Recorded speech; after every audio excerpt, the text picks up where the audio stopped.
Hello everyone, this is Many Ninjas speaking.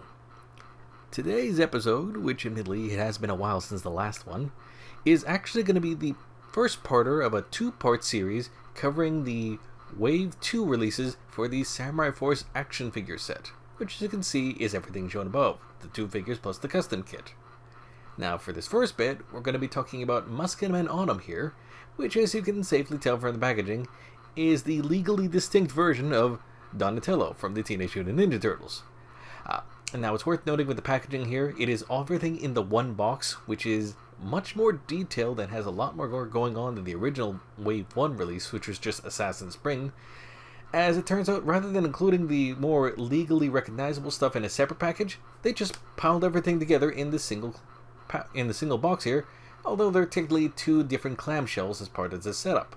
Now, the first here is you see the Musketman Autumn bits, but tucked in behind everything, yep, there's all the more recognizable modern Donatello stuff, namely his bow staff, a couple of different electronic bits, because as we all know, Donnie does machines, as well as the more easily recognizable head, which, as soon as we pull the clamshell further apart, you can see is definitely a more modern take on the character, complete with the goggles on his head and all.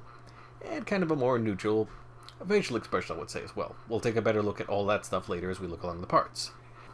Alright, starting off with our quick height check, you can see that the figure is standing a little underneath 5 inches tall when standing straight up, which itself is a little bit taller than the original Assassin's Spring figure, but it's worth mentioning when this toy was originally being developed, it was actually quite a bit taller than that even. I'd say add another half an inch to maybe even a full inch taller, which would have had him towering over not Leonardo. It was probably due to feedback from various customers as this was being shown at various stages in its very long development time that basically coerced them into making a slightly shorter version, which, while still taller than Leonardo, is still, thankfully, much more in scale. Now, in terms of detailing, once again, it's honestly this whole toy line, and this one in following, is a general marvel in terms of how much overall detail they've crammed onto the thing for what is a relatively small figure. And the paint jobs, once again, very top-notch. There's definitely some nice gradients going on in the actual skin or scale tones, however you want to look at it. All the material in terms of the painted stuff honestly has a nice kind of realistic finish to most of the stuff. The leathery parts look leather, the wraps look appropriate, metallic parts, they look metal. It's a nice clean finish overall, I would say. And in terms of the articulation, you're getting a lot of what you got with the original figure as well. Which means, of course, not necessarily full, like, you're not getting butterfly joints on this one, I'm afraid to tell you on that one. You can get some very nice rotations on the shoulders and arm bits, but you're not exactly getting an incredibly complex amount of range. Like, you can see the elbows themselves are locked at 90-degree angles at most. That being said, the actual other bits like the hands, full rotation, although you can't really do any wrist bending because it's just everything on a ball joint. There is a waist swivel on there, although it's not necessarily the most impressive thing. You can do a little bit of crunch, but keywords very little. Your splits they're functional, but they are somewhat limited. There's only so much you can get done with the shell design. Now in terms of legs, they can go forward and back that amount, which is not that bad. You can get a lot of excellent posability on that one. And the knees, okay, the double joint bends on there, pretty good. And the actual knee pads cover for quite a bit, so it pretty much disguises it pretty well. Ankle swivels, they're there. They're not the most fancy things, I find. But at least, thankfully enough, much like all the joints on this particular set in general, they're very stiff, which means even with playing around, they don't feel like they're coming loose.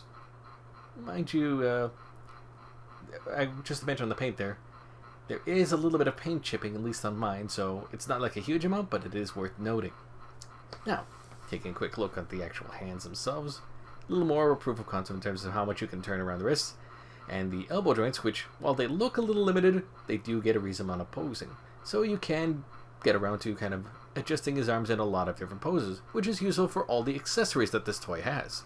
Now, keep in mind this is what the figure initially comes with, as the accessory pack does add a little bit of extra, or at least one specific item extra, but generally speaking, you're going to get a set of about 7 hands overall, the 2 fists, these various open palm hands, and the ones that are kind of they're partially closed hands that are meant to help grab certain weapons and animal accessories that this toy happens to come with.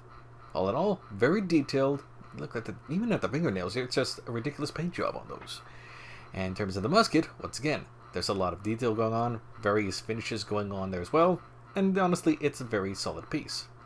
Now, this particular bit, which is kind of a loose looking blade you might think, is actually a little accessory for the bow staff here that converts it into a naginata, which is pretty much a nice alternative look on the bow staff. Also comes with, while it's very simplistic in terms of its paint job, the actual smoke bombs here, I believe they're smoke bombs, are incredibly detailed bits, with a little bit of a polished metallic finish.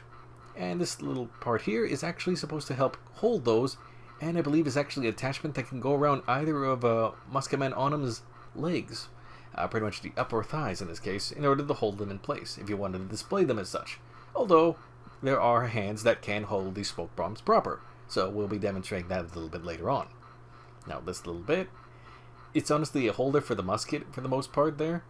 It kind of goes into one of the two different openings in the back there. As you can see, there are two different peg slots, and it pretty much can be used in order to hold it on there. And while I might not necessarily do a proper job in this particular bit, well, actually, let's take a look at the bow staff first. As you can see, it's a bow staff. It's just a metal bow with some wraps on it, but the wrapping looks convincing enough that it does the part. And proof of concept, naginata can fit on both ends just fine and is a very snug fit. No worry of it coming loose.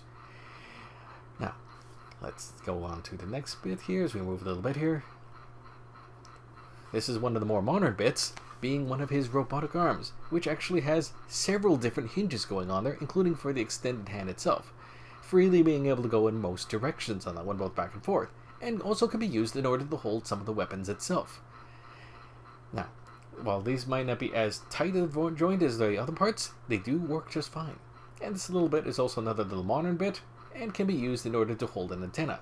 Mind you, with the way that the antenna is oriented, it can really only fit on the right side properly, and well, right side and display properly, so that is worth noting. Now, for the bow staff itself, I don't do a good job of it on camera, I'll be frank here, but you can get it to fit into this little rubberized staff holding on the back there. You just have to twist it a bit. Also, proof of concept here. Here is the, well, I'm actually displaying it wrong in this video now to take a better look at it later. You can use that little clamp there in order to hold the musket. It can be used to hold on the side, but it does involve kind of having to twist the material a bit. Also proof of concept, here's that thigh strap in action, as well as one of the hands holding the smoke bombs. As you can see, works just fine, and doesn't actually interfere with articulation one bit for the thigh strap, which is good to know. Moving on to the last three big accessories to talk about, the bow slash naginata, it fits no problem in the hands. Honestly, nice clean fit, you can slip it in and out for the assorted ones, and it's easy enough to pose without any real hassle. I wish you could say the same about the musket, namely because of the musket hand here has a very big problem. Namely, it can't fit the musket in it properly, at least not on my copy, and quite a few from what I've seen in various comments. And that's because of the two closed fingers on that particular trigger hand. Mind you, this is an easy enough fix if you don't mind a little bit of toy modification, namely being a very discreet slip of an X-Acto knife between the two stuck together fingers.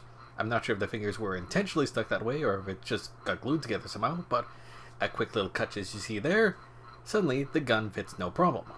And last but not least, the modern Donatello head. Aside from it being a bit tiny, which is par for the course on this line, detailing, I have no complaints whatsoever. It's a good look. And speaking of look, one last look beside Wave 1 Assassin Spring here, which you can see, aside from the slight little height difference there, everything is comparable in size. Honestly. And with that, we conclude part 1 here with a showing that I believe both meets as well as in parts exceeds the original Wave 1 release of Spring.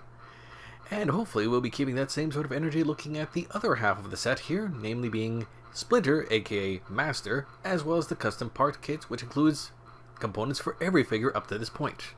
But for now,